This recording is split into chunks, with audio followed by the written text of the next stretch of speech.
И здравейте, дами и господа, вие сте тук с мене, Oneo Gaming BG. И днеска играеме матч от поредицата PES Career Mode. Днеска се изправяме срещу феномена в Байер Мюнхен, Шампионска лига. Извинявам се, ако има лек лак, но това е защото снимам. Добре, мисля матча ви хареса, той започна, добре, разбира се, фаул. Да. И какво? Фак. Добре, се надявам сега ме спочи да направя жечка фани. Извинявам се, че не ви показах началният ми състав, но малко бързах.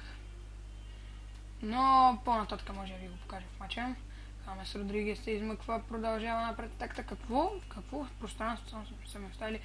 Тука Хамес! Поведе си дълга топката. И феномена Мани много специално. Очертава са труден матч. Но за сега обаче не се представят на най-голямото ниво. Дами и господа, само вижте какво пространство ми остават. Тук няма на кой да подам. Намерих на кой? Кристиано Роналдо. Измъква се по невероятен начин. Хамес! Отново в ръцете. Какво? Майо, е спусна топката. Наблюдавайте. Това беше в ръцете на... Тук Хамес обаче е малко глупостна, но... Това стана незабелязано от средничния арбитър. И добре, какво ще направи Гарет Бейл? Удар на Гарет Бейл! Крив. Огромен шанс за Гарет Бейл. И той пропуска. Казах ви, Гарет Бейл е известен за стой. Манио Нойер се готвя, центрира, прави го.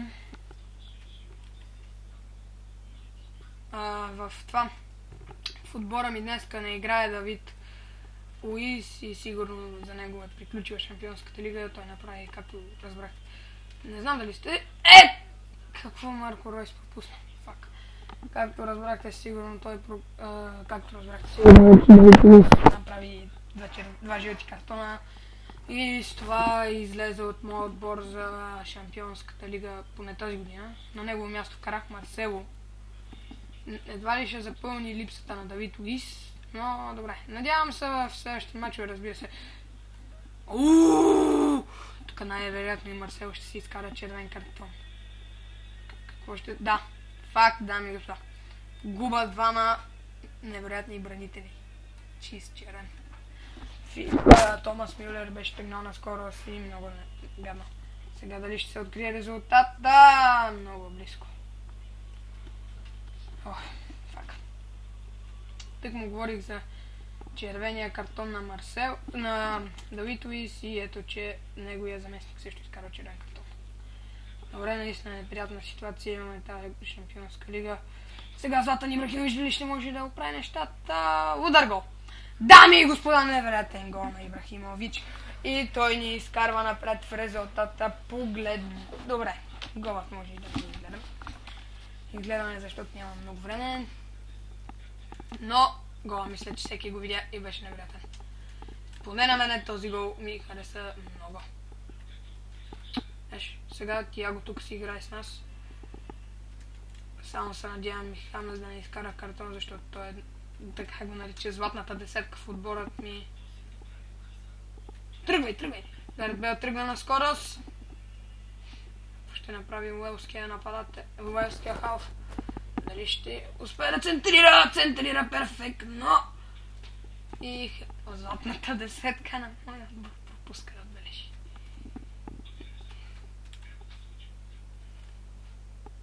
Сега Швайнщайгер, който също го превлякох от Байер Мюнхен. Какво ще направи?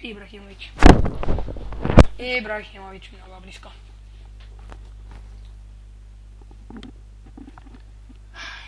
Интересен матч според мен се очертава. Той е вече края на първото по време. Мисля, че за сега добре успявам да задържа ситуацията. Даже и водим и в резултата.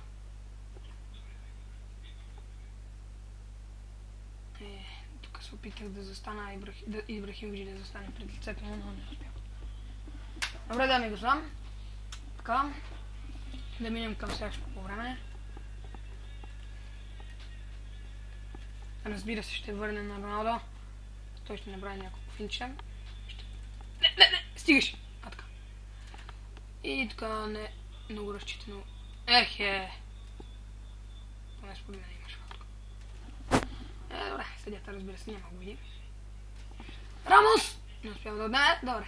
И все пак се справят защитите по някакъв начин. Не знам защо защитата ми е оценена на такъв слаб процент. А тя дори според мен изобщо не е слаба. Все пак има доста, как да го нарека, класни фигури в моя отбор. Леле! Да, сигурно с това цена на такъв слаб процент. Сега Тибо Куртова! Yes. Но според мен и без това Тибо Куртова ще се справи с този изстрел. Но все пак хубавото е, че пропусна. Сега Ибрахимович подава на Байер Мюнхен. Какво добре. Наистина разбирам вече защо защита ми е оценена на такъв процент. Какво? Какво Ари бе! Енди. Влез. Сега Рой. Добре, това беше невероятно. Тръгвай. Ибрахимович дали ще догони тази топка? Не я да гони. Игра може да е лек проблем. Тук Джером Боатенг не може да го фани. Не могат да се справят защитниците. Серхио Рамос. Серхио Рамос. Успя да я върне. Добре за Ибрахимович. Малко неразчетени действия от Ибрахимович.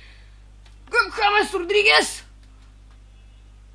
Той стреля и... Да, може би е аут. Да, разбира се, аут. Тук според мен по-правилното решение беше да подаде, но няма значение. Така. Я виж кой не бил непокрит. Непокрит и пак изпусна. Казах ви, дами и господа, Роналдо вдигайки... Майко! Сега Тибо Куртова дали ще се справи? Куртова. Да. Феномен. Както ви казах, годинките на Роналдо растат в играта и това му отнема от оверава. Поне според мен или е от оверава, или от годините, или от тренинга. Аз лично предполагам, че от тренинга, но... Марко Ройс! Какво воле, дами и господа?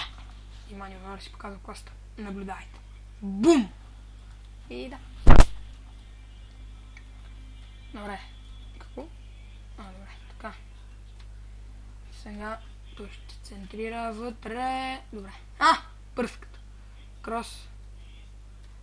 Ако успее... Не успее. Добре, имаме още малко време. Благодарение на гола на Ибрахимович ние водим в резултата. На няколко пъти, разбира се, можеха да ни изравнат по изключително шибан начин. Добре.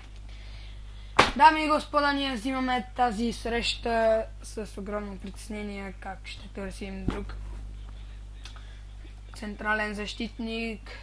Другият ми вариант ще трябва да бъде Фабио Коентрал, който е на обедал 65. Много спадна. Да, това ще ми е проблем. Все нулеви резултати. Байер Мюнхен, Реал Мадрид и да. ФК Лондон, Галатасарай. Добре, дами и господа. Надявам се матча да ви е харесал. Мисля да пропусна матча с Елче и направо да отида към следващия матч. Ако ви е харесал клипа, абонирайте се за мене и ме гледайте и следващия път, когато ще бъдем с реванша на матча Байер Мюнхен и Реал Мадрид. И разбира се, надявам и него да го вземем и да продължим. До скоро, дами и господа.